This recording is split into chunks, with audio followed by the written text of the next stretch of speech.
스포츠.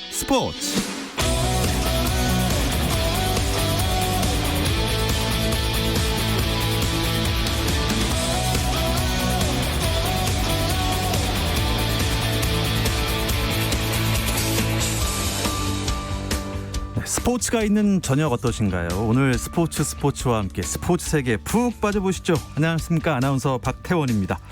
오늘 하루 스포츠계 돌아보는 스포츠 타임라인으로 스포츠 출발합니다.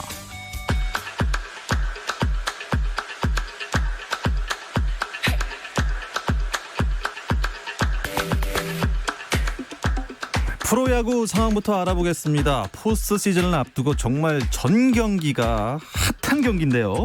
5위 두산과 4위 KT의 경기가 펼쳐지고 있는 수원으로 먼저 가보겠습니다. 어제 맞대결에서 승리한 KT는 두산에 한 게임차 앞선 4위로 도약을 했는데요. 오늘 경기 만만치 않습니다. 6회 말 현재 4대2로 KT가 두산에 앞서 있습니다. 여전히 불안하지만 1위 자리 지키고 있는 NC입니다. SK와의 경기를 이어가고 있는데요. 이재학 선수의 1군 복귀전이기도 한 오늘 경기는 6회 초까지 진행되고 있는데요. 7대5 2점 차로 NC가 SK에 앞서 있습니다. 잠실로 가보죠. 롯데와 LG가 만났습니다. 샘슨 대 정찬원의 선발 맞대결로 시작된 이 경기는 6회 말 현재 LG가 롯데에 3대1로 리드하고 있습니다. 인천으로 가보시죠. NC를 한 경기 차로 쫓고 있는 2위 키움은 한화를 상대로 홈 경기를 갖고 있는데요.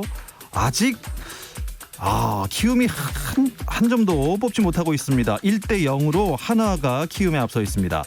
기아 대 삼성의 경기도 열리고 있습니다. 이 경기 현재 클래식 유니폼을 입고 펼쳐지고 있는데요. 기아가 5대1로 삼성에 앞서 있습니다. 미국 메이저리그 토론토 블루제이스의 류현진이 아메리칸 리그 사이 영상 후보 5위로 평가받았습니다. 캐나다 디지털 미디어 회사 더스코어닷컴은 내셔널리그와 아메리칸 리그 사이 영상 후보 톱5를 선정했는데요. 류현진을 영입할 때 토론토가 기대한 것을 류현진이 충족시키고 있다는 설명과 함께 류현진을 5위에 올렸습니다. 더스코어닷컴은 클리블랜드 인디언스의 셰인 비버를 아메리칸 리그 사이 영상 1순위로 꼽았고요. 내셔널리그 사이 영상 후보로는 뉴욕 매치의 제이컵 디그롬을 1순위로 평가했습니다. 손흥민 선수가 시즌 개막 2경기 연속 득점에 실패한 가운데 소속팀 토트넘은 진땀승 끝에 유로파리그 3차 예선에 진출했습니다. 손흥민은 로코모티브 플로브디스와의 유로파리그 2차 예선에 선발 출전해 90분 풀타임 소화했고요. 골이나 도움을 기록하지는 못했습니다. 토트넘은 상대가 2명이나 퇴장당하는 가운데 2대1로 힘겨운 역전승을 거두고 3차 예선에 올랐고요. 오는 24일 유로파리그 3차 예선을 치를 예정입니다. US 오픈 프로골프 대회에서 임성재가 1라운드를 순조롭게 마쳐 상위권 진입 가능성을 남겼습니다. 임성재는 두 번째 메이저 대회 US 오픈 1라운드에서 버디 2개와 보기 2개를 묶어 2분파 70타를 적어내서 5언더파로 선두인 세계 랭킹 3위 저스틴 토머스에게 5타 뒤진 공동 22위에 올라 있습니다. 타이거 우즈는 3오버파로 부진해 공동 71위로 밀렸고요. 이 대회에서 준우승만 6번 기록했던 필 밀커스는 8오버파 79타에 그치고 말았습니다. 미국 프로농구 NBA 마이애미 히트가 후반 뒷심을 발휘하면서 동부 컨퍼런스 결승에서 2연승을 달렸습니다. 마이애미는 보스턴 셀틱스와의 결승 2차전에서 106대 101로 승리했는데요. 이로써 시리즈 2연승을 달린 마이애미는 보스턴을 앞으로 2번 더 제압하면 2013-2014 시즌 이후 6년 만에 챔피언 결정전에 오릅니다. 남자 장대 높이뛰기의 샛별 스웨덴의 아르망 디플랑티스가 세르게이 부부카를 넘어 26년 만에 세계 기록을 갈아치웠습니다. 디플랑티스는 이탈리아 로마 올림픽 스타디움에서 열린 세계 육상연맹 다이아몬드 리그 남자 장대 높이뛰기 결선에서 6m 15를 넘었는데요. 이 기록은 부부카가 1994년에 작성한 종전 기록 6m 14를 1cm 뛰어넘은 세계 신기록입니다.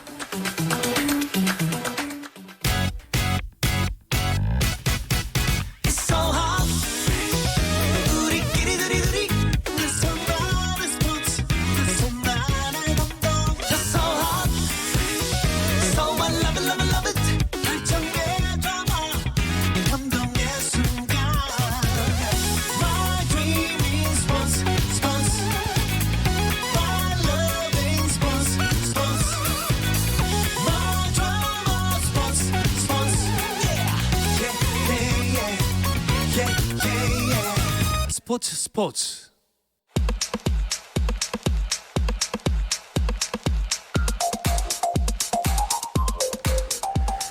잘 모르지만 보면 볼수록 재미있는 국내 축구 이야기 시작해보겠습니다. 축구장 가는 길입니다.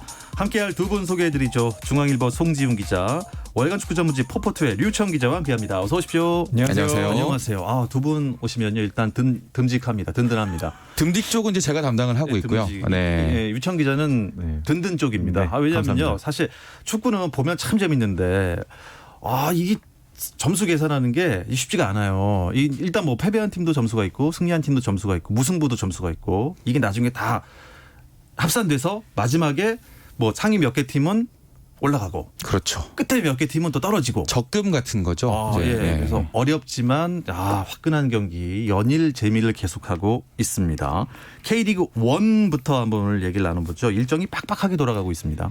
네, 지난 주말에 20라운드를 했고요. 이번 주 중에 21라운드를 했고 이번 주말에 또 22라운드를 했는데 이 20, 21, 22라운드가 중요한 것이 아까 말씀드렸지만 K리그 1부 리그 기준으로 하면 12팀이 있는데요. 22라운드를 기준으로 상위 6개 팀은 상위 스플릿으로 가고 하위 6개 팀은 뭐 하위 스플릿으로 가는데 이 나머지 5경기는 이 스플릿에 있는 팀들끼리만 하거든요. 그래서 상위 스플릿은 우승 경쟁을 하게 되고 하위 스플릿은 강등 경쟁을 하게 되니까 이제 이 세 경기가 상당히 중요했습니다.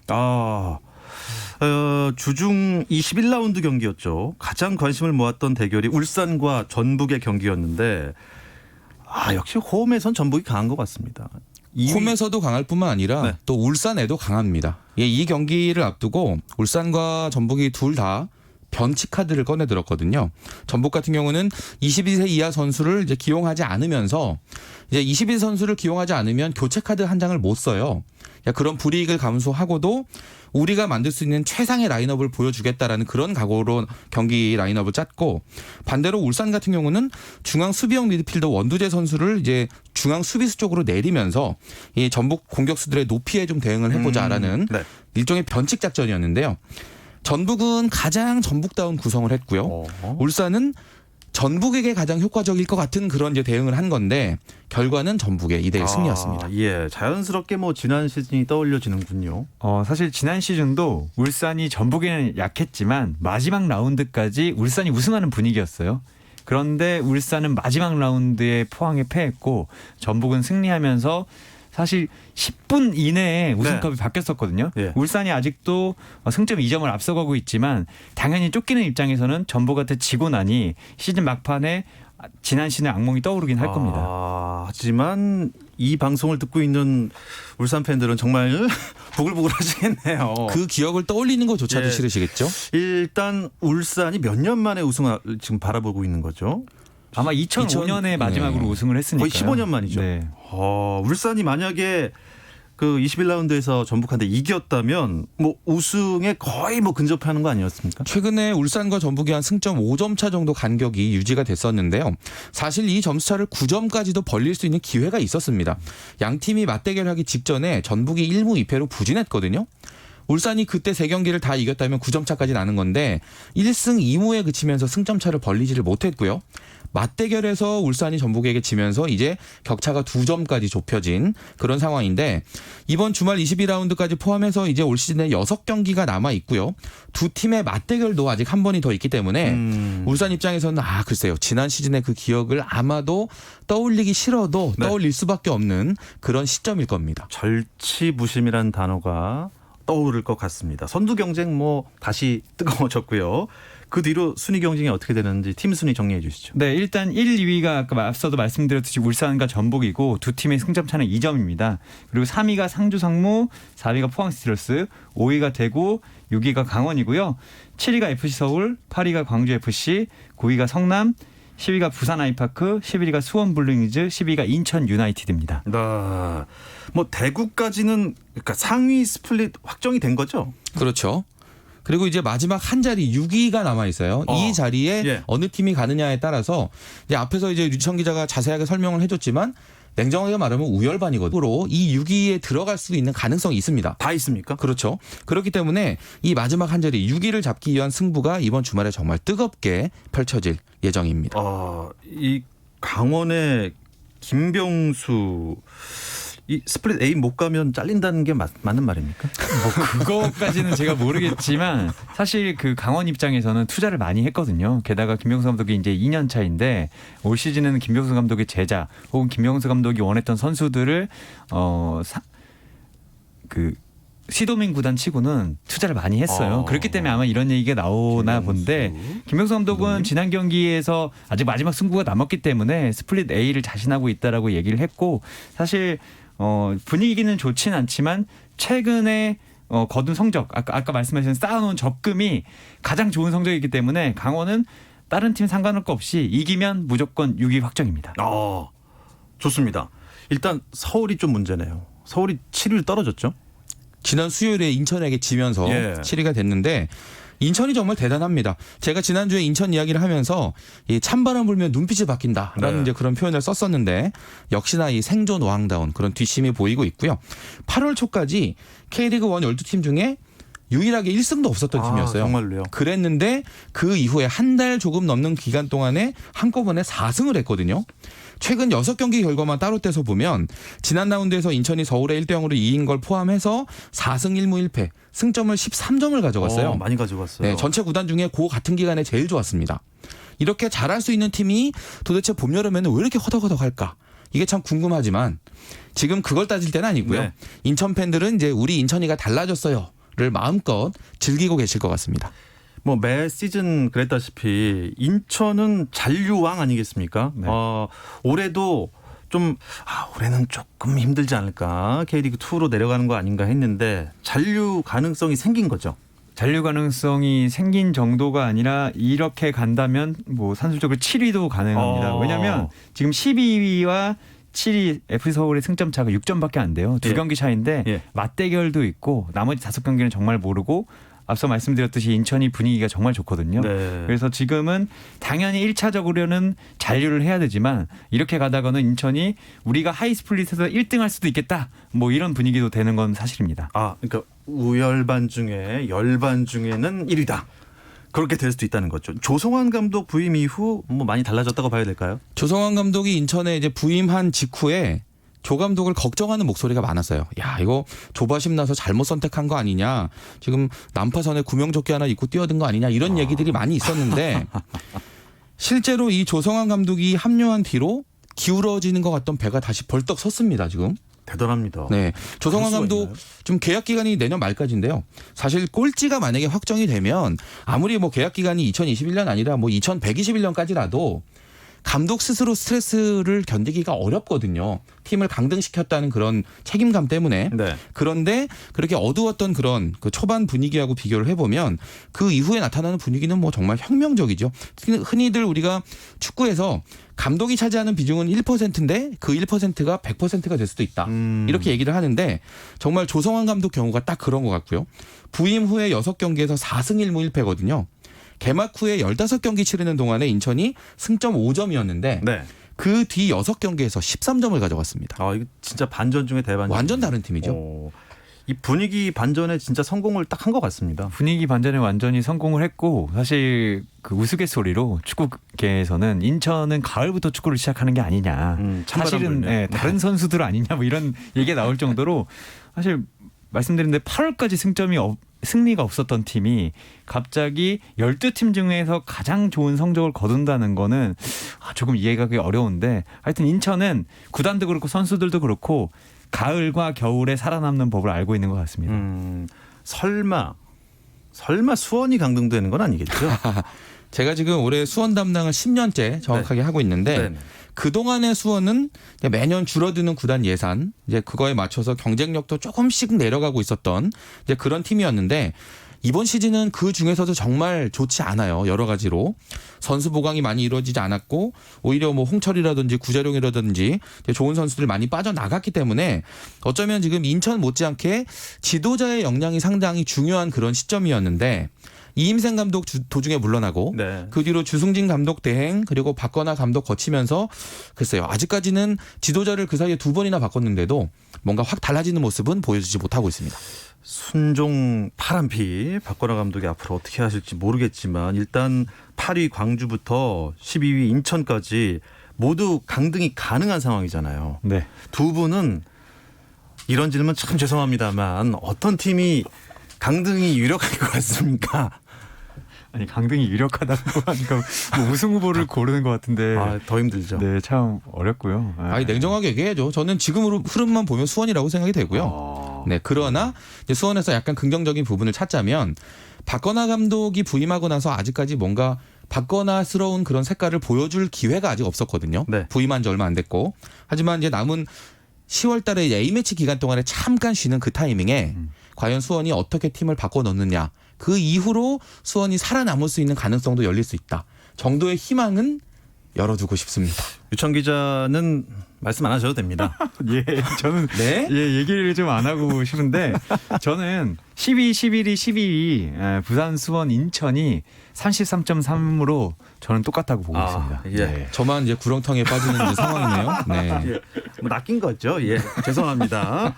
자, 이렇게 치열합니다. 팀 순위 경쟁 때문에 이번 주말에 펼쳐질 22라운드 정말 더 관심을 모으게 되는데요. 이 이야기는 잠시 쉬었다 와서 자세히 나눠보겠습니다. 골을 기록합니다. 오늘 경기 놓쳤다면 KBS 1라디오 스포츠 박태훈 아나운서와 함께합니다. 금요일 밤에 축구 이야기 축구장 가는 길 듣고 계시고요. 월간 축구 전문지 포포토의 류청 기자, 중앙일보 송지훈 기자와 함께하고 있습니다. 뭐 잠시 전에 제가 말씀드렸다시피 이렇게 순위 경쟁이 치열하기 때문에 이번 주말 경기도 참 중요하고 누가 강등될지 아무도 모르겠다는 류청 기자, 또 어떤 팀이 강등될 것 같다는 송지훈 기자의 말씀도 있었습니다만 사실 그래서 이 또 경기 보는 재미가 있지 않겠습니까? K리그1 22라운드 경기 일요일에 일제히 열리네요. 네, 이 상하위 스플릿으로 나눠서 이제 남은 일정을 치르게 되는 파이널 라운드. 제가 앞에서 우열반이랑 과격한 표현을 썼습니다만 그 파이널 라운드 앞두고 마지막 정규리그이기 때문에 지금 일요일 오후 3시에 6경기 동시에 열리거든요.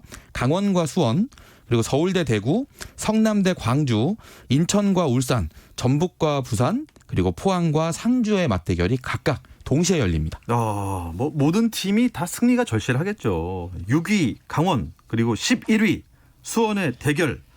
이거 정말 두구두구입니다. 이 뚜껑 열릴 때부터 진짜 긴장 장난 아니겠는데요. 저는 사실 깜짝 놀랐습니다. 누가 이렇게 붙여놨지라는 생각이 좀 들었고 지금 말씀드린 대로 강원은 지금 위로 올라가기 위해서 무조건 승리를 해야 되고 수원은 또 밑으로 떨어지지 않기 위해서 무조건 강원을 잡아야 되는데 냉정하게 얘기했을 때 분위기가 더 좋은 거는 강원입니다. 강원이 지난 경기에서 물론 1대1로 비기고 있는 상황에서 이명재 선수가 엄청난 중거리슛을 터뜨렸거든요. 네. 사실 이 팀이 어려울 때는 개인적인 능력이 필요한데 이영재 선수가 왼발로 정말 해외에서도 보기 힘들 정도로 골을 터뜨리면서 아마 김병수 감독도 그렇고 선수들도 그렇고 기가 좀 살아났을 거예요. 그런 반면에 수원은 뭐 지진 않았지만 인천이 승점 같은 데까지 따라왔다는 이런 불안감을 떨치기 어렵기 때문에 아마 심리적으로도 쫓길 겁니다. 그래서 강원이 좀 더 유리하다고는 보지만 그래도 수원도 절대로 물러설 수 없는 경기입니다. 뭐 자기만 잘한다고 상대방이 또 같이 잘해버리면 이 순위 싸움에 뭐 별 의미가 없으니까 상대팀이 어떻게 되길 좀 바라는 그런 것도 있잖아요. 만약 뭐 7위 서울 같은 경우에는 수원이 강원을 잡아주고 서울이 대구를 이기면 순위가 확 올라가죠. 일단 서울은 강원과 승점은 같은데 네. 지금 다득점에서 차이가 많이 나요. 네. 그래서 서울 입장에서는 일단 대구한테 무조건 이겨야 되고요. 이 조건이 전제 조건이 충족이 안 되면 할 말이 없어지고 예. 다득점 때문에 지금 자력으로는 6위가 진출이 불가능하니까 강원이 비기거나 지기만을 기도해야 되는 그런 상태입니다. 근데 기성용 선수가 좀 부상이 있는 것 같습니다. 근데 저도 어제 들었는데 확인을 해보니까 처음에 발목 부상이라고 나왔는데 햄스트링 부상으로 정정이 됐고요. 햄스트링 부상인데 다행히도 가볍다고 합니다.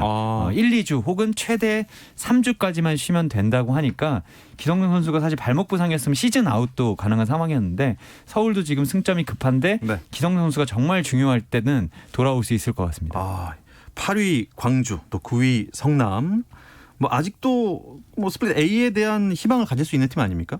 그렇죠. 예. 이 두 팀이 일요일에 맞대결을 해요.